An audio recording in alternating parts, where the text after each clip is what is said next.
Good morning and welcome back to Lynn's Kitchen. I made some Flakemeal biscuits last week and posted them on Facebook, on my Facebook page. And I got a great response from you all about wanting the recipe. And so this morning I am going to share the Flakemeal recipe with you on this video. I have to say that Flakemeal biscuits are one of my absolute favourites. Over and above anything chocolatey, Flakemeal biscuits and shortbread are my favourites. And I have very fond memories of Flakemeal biscuits. My nana, my father's mother, made the most beautiful light Flakemeal biscuits, always in a square shape with lashings of caster sugar. My grandfather even spread butter on the top of them as if they needed anything more. But they were delicious, and I remember eating them at her dining room table on a Sunday evening for tea, and they were just beautiful. She and her sisters were the most magnificent bakers, and I inherited lots of notebooks full of their recipes, all handwritten and indexed, even with diagrams and everything included, and I treasure these recipe books. And my granny on my mum's side, she too has a recipe for Flakemeal biscuits. This is a very much loved and well used little notebook of recipes. And I love the way the recipes have got names like Kathleen's shortbread or Anna's Flakemeal biscuits. So I treasure these recipe books and will pass them on down through the family. But from those, I have got a couple of Flakemeal recipes and I'm going to share one of them with you this morning. So what you're going to need is 300 grams of soft butter, or I use stork margarine, either the block or the spread. Must be softened so that it combines in with all the ingredients. So that's 300 grams or 12 ounces. You need 6 ounces of caster sugar, or 150 grams of caster sugar, and they get just put into your mixer first of all, and they're beaten together until they're light and fluffy.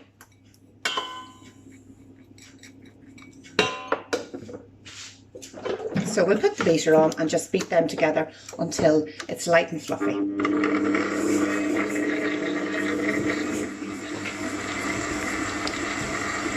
Then you will also need 150 grams or 6 ounces of plain flour, 75 grams or 3 ounces of desiccated coconut, so the very fine coconut, so that it'll mix in well to the mixture with the oatmeal. And then you're going to need 13 ounces or 325 grams of oatmeal. So that's the other ingredients that get combined into the butter and sugar now in a minute. So it's not a difficult recipe, there's nothing very unusual in it, and it's not very hard to do. So just beat this up until it's really softened, mixed well together and light and fluffy. There's no raising agents in these biscuits, and this is the only air really that gets added into the mixture.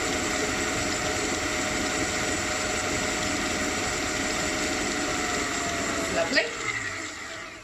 So I'm just going to scrape down the sides as I usually do with this mixer. So the sugar and the butter are all nicely combined. As you can see, they're nicely mixed together. And into that I'm just going to add the flour. There we go. I'm going to add the coconut, and then I'm going to add all of the oatmeal in.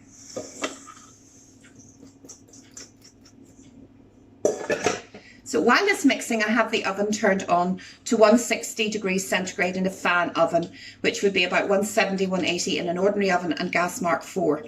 I usually do all my baking at 160 because it gives a nice even temperature and you're not going to burn the biscuits or burn your cakes and so on. So 160 is my usual for baking. So my mix, I'm going to put my mixer back together again here, but my oven has been on there just warming, ready for these biscuits. We're ready to put them in.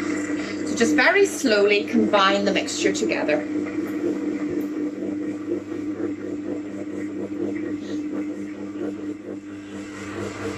And it should come together into a nice dough. Now it'll be a relatively soft and slightly sticky dough, but don't worry about that, just a little bit of flour on your work surface will stop it from sticking, and I'll show you how to do that now in a minute. So So really that's all it takes. The mixture's all combined together. I'll just show you now.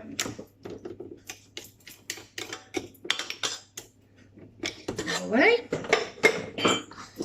So you can see the ingredients have all combined together, and I'll bring that together into a bowl of dough now onto the work surface. So let me just move this mixer out of the road and give me more space now to just form the biscuits. So just on your work surface, put a light coating of flour, plain flour. And I'll just tip this a little bit more so you can see the work surface a bit better. I think you can see it a bit better, hopefully you can. Right, and I'm just going to put the dough out onto the work surface.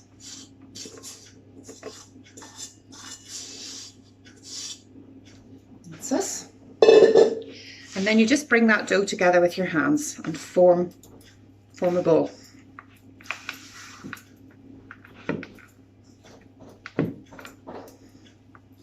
Just really press it together. That's you. There we go. So that is all you need to do with that. Now, when you roll it, you will find it will crack a little about the edges. That's just the nature of the dough. But don't be worried about that. You can press it back together again. So just do make sure your surface is quite well floured, because it is a bit sticky and will require a little bit of flour to stop it sticking to your work surface. So that's the dough formed. And now the thing is to make it into biscuits. So again, I'm just going to roll my flour my rolling pin, and I'm going to just gently roll that out. And as you can see, it starts to crack. You can see that. So just press it together and just keep turning it and keep just pressing down on the mixture, and it will roll, just gradually rolling it out. Push it back a little bit to form the dough, and you can see it does crack around the edges. But as long as you've got flour underneath, keep turning, keep pushing in the edges, you'll get it rolled out. And again, you can see that it sticks to the rolling pin quite a little bit. So just keep adding some flour. Not too much though, because you don't want to affect the consistency of your mixture. So as you roll out, it starts to roll better and the cracks stop forming.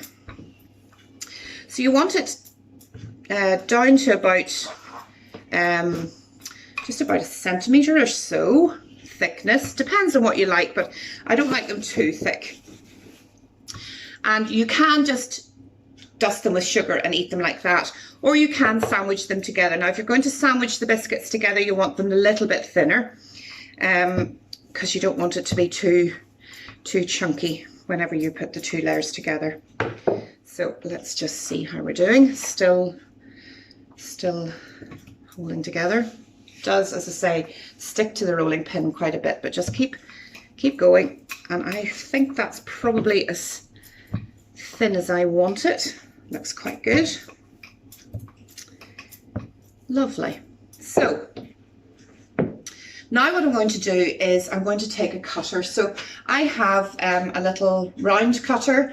Again, I have a square one if I wanted to be more like my grandmother, but a round cutter, you can make them as big or as small as you like. So that's just a medium-sized cutter, and I'm just going to cut out the biscuits.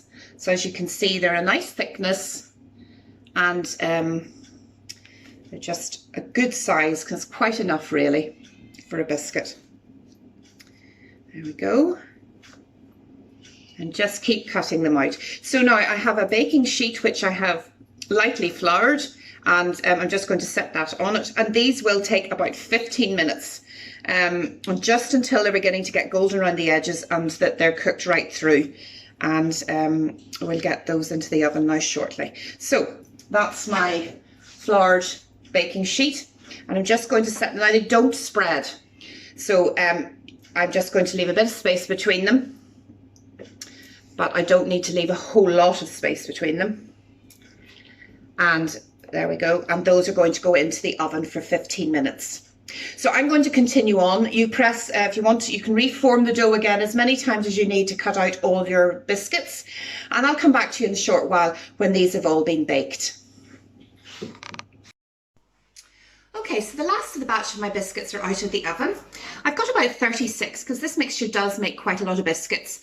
They freeze perfectly, so you can make a batch and freeze half of it and have some in the tin then if you require. So as you can see, they just get slightly golden around the outside, if you can just see that. And they get golden underneath. They don't get a really brown colour as such. So that's them ready. And what I like to do if I'm just going to put castor sugar on them is, while they're still hot, is sprinkle them with castor sugar.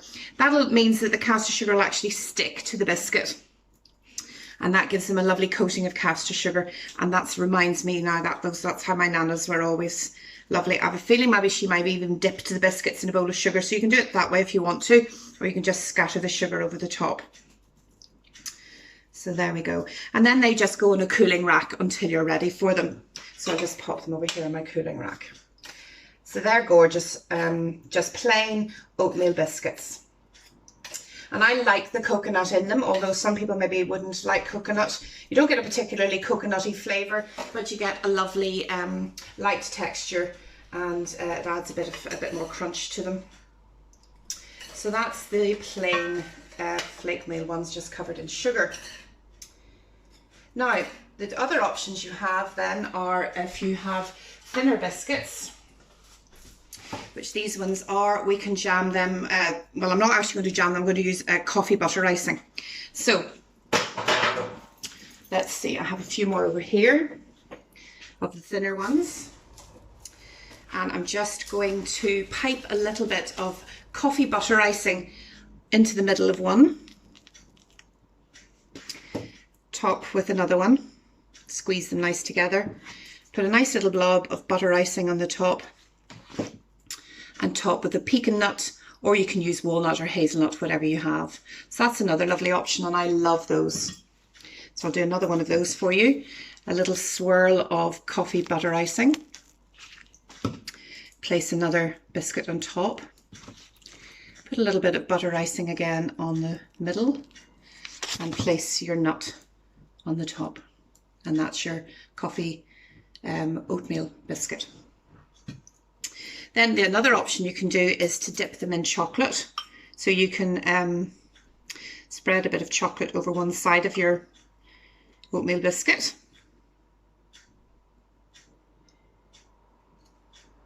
And let them dry on a cooling rack until they really are nice and cool and the chocolate is hardened on the edge of your biscuit. Do a couple more of those.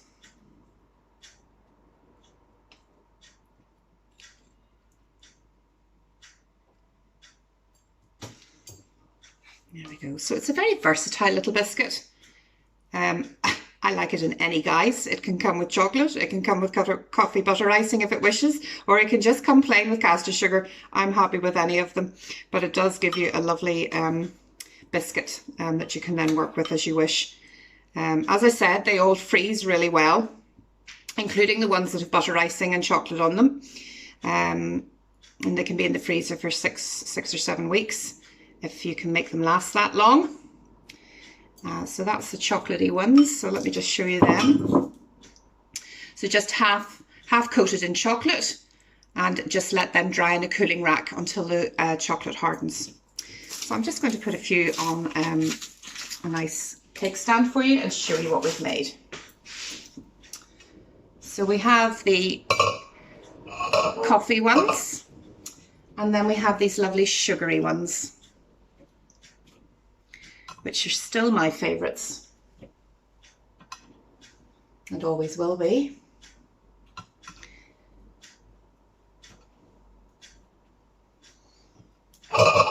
And then we can have a few chocolate ones. Now these haven't hardened yet, obviously, but you can have a couple of them.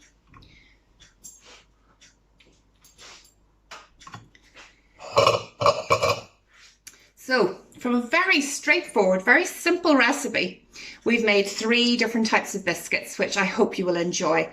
I'll post the recipe below the video for you, and I hope that you will make them and show me your photographs. As always, I've been getting lots of photographs of scones and cakes and biscuits, and I love seeing them, and I just love chatting to you about the recipes and all the different things that you've been doing.